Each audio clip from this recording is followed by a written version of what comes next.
Hey there, this is Molly Christensen with Building Heroes Academy, and today I want to talk about screen time.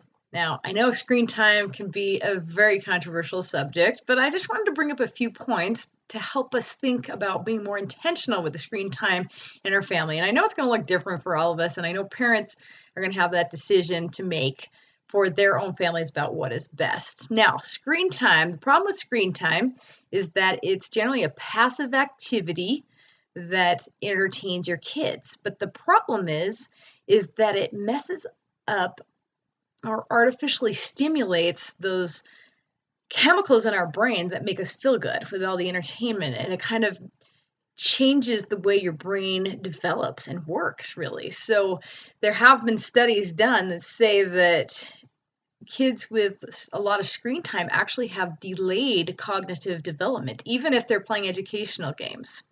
So problem is really screen time can totally kill creativity, and it creates kids who just really need to be entertained all the time.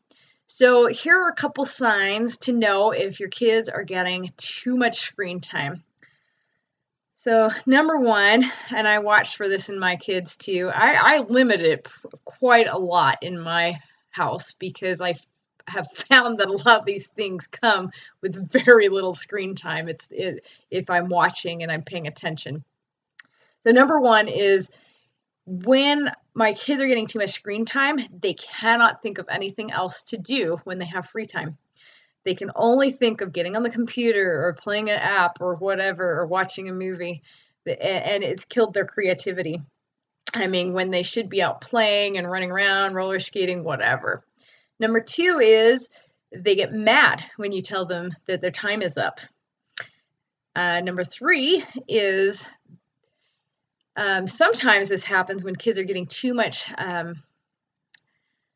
computer time or screen time or whatever, is that they will become overstimulated. Like their nervous system will be overstimulated. And so when they're not on the computer or the screens or whatever, they can get really grumpy. They're easily set off. They're frustrated. They get meltdowns over little things, that sort of thing. I actually noticed that in my oldest when he was really young, just with watching movies, that if he watched something longer than an hour, he changed into a different person. I was like, wow, that's interesting.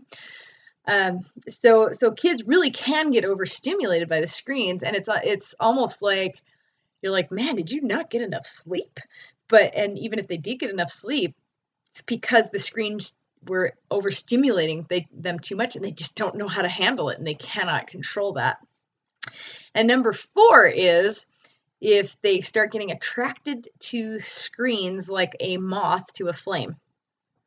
So if that kind of goes back with number one, where they can't think of anything else to do, but they just always are like, oh, screen, woo, woo, woo. So those things are always a little worrisome to me. And so that's when I know, okay, we're doing too much. And like I said, I let them do hardly any, and I still see some of this attraction to the screens too. And usually they're pretty good about it too, because I just sat them down too, and I just said, you know what? We don't use screens maybe as much as other people do, just because we get grumpy when we do. So, and they understood that too. They agreed. So they understand that, which is awesome. Anyway, so that's something to consider when you're deciding how to regulate the screens in your home is, if you can avoid them as much as possible. I just find it so much easier to deal with than to just let it unlimited access, because then I don't have grumpy kids and I don't have kids asking for it all the time. So think about that. And this is Molly Christensen signing off. You're building heroes in your home. And also you may want to check out my free webinar at the number 3 homeschoolsecrets.com to learn some more tips about homeschooling like this. Thanks so much.